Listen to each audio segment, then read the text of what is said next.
Olá, mulheres do canal Noiva Prudente. É sempre uma satisfação estar com vocês. Me chamo Bárbara Vetromilli e vou compartilhar um pouco com vocês a carta à igreja em Tiatira.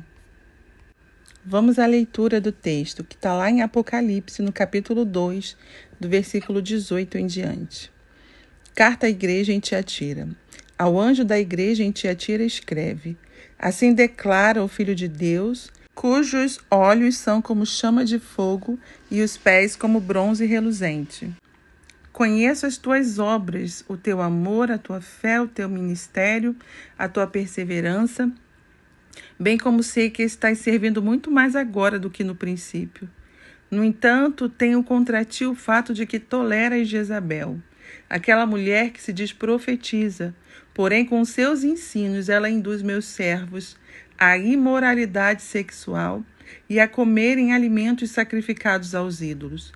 Concedi-lhe tempo para que se arrependesse da sua prostituição, mas ela não quer arrepender-se. Portanto, eis que a farei adoecer, e enviarei grande aflição sobre aqueles que com ela cometem adultério, a não ser que se arrependam das suas más ações. Matarei os seguidores dessa mulher, e todas as igrejas saberão que eu sou aquele que sonda mentes e corações, e, portanto, retribuirei a cada um de vós, de acordo com as vossas obras. Todavia, aos demais que estão em Tiatira, e que não seguem a doutrina dessa mulher, e não aprenderam, como eles costumam falar, os profundos segredos de Satanás, afirmo: não colocarei outra carga sobre vós. Tão somente apegai-vos com firmeza ao que tendes até que eu venha. Ao vencedor, aquele que permanecer nas minhas obras até o fim, eu lhe darei autoridade sobre as nações. Ele as governará com um cetro de ferro e as reduzirá a pedaços como se fossem vasos de barro. Eu lhe concederei autoridade semelhante à que recebi de meu Pai.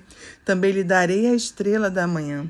Aquele que tem ouvidos, compreenda o que o Espírito revela às igrejas.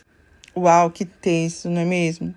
E é interessante a declaração que Jesus faz logo no início, quando ele diz sobre si mesmo que ele é aquele cujos olhos são como chama de fogo e os pés como latão reluzente. Nada que Jesus fala é por acaso, guarde isso.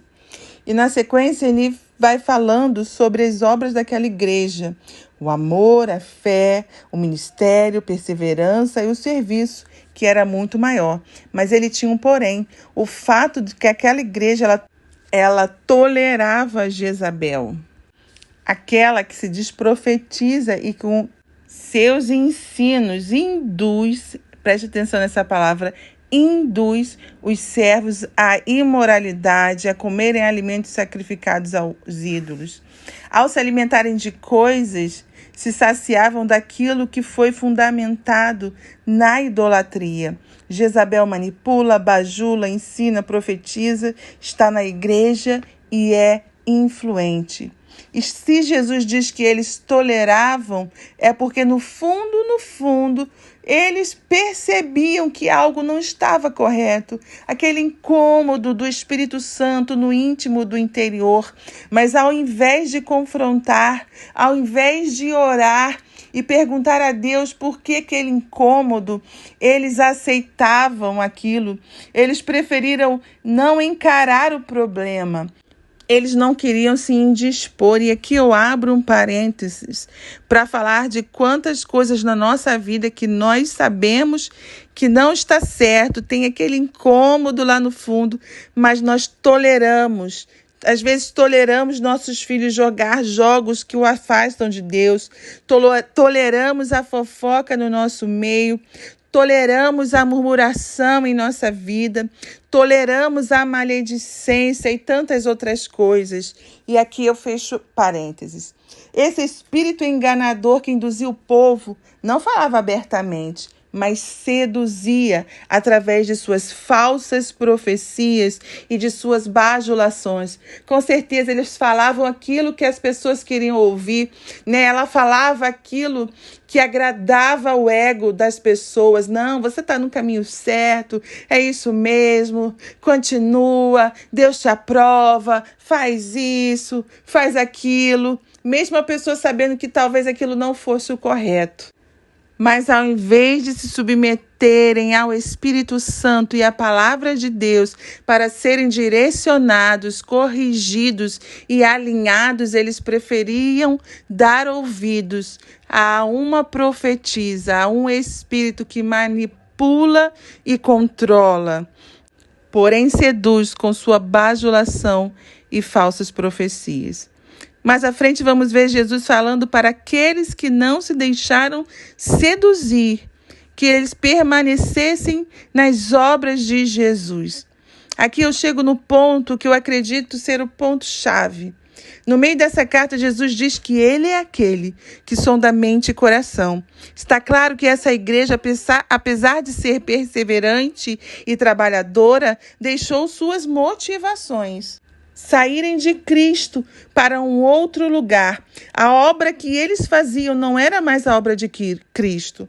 Não era mais alcançar vidas para que elas fossem salvas da condenação eterna. O alvo tinha mudado, a mente e o coração tinha sido seduzido pelo poder de controlar, de manipular, de ter a própria vida nas mãos e ter seus próprios interesses satisfeitos.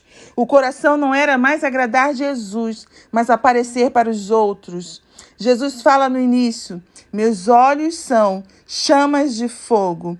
São esses olhos que vão passar pelas nossas obras e queimar tudo que for palha e madeira. Tudo que foi edificado fora do lugar vai ser queimado. Ele diz que os pés são como bronze reluzente, uma base sólida.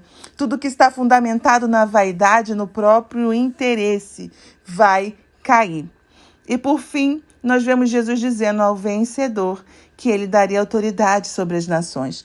Para aqueles que se não renderam ao controle e à manipulação humana, ao fato de querer ser Deus e controlar sua vida, está reservada uma porção de autoridade genuína, verdadeira, vinda do céu, do trono de Deus, uma autoridade, vinda de Jesus para governar as nações.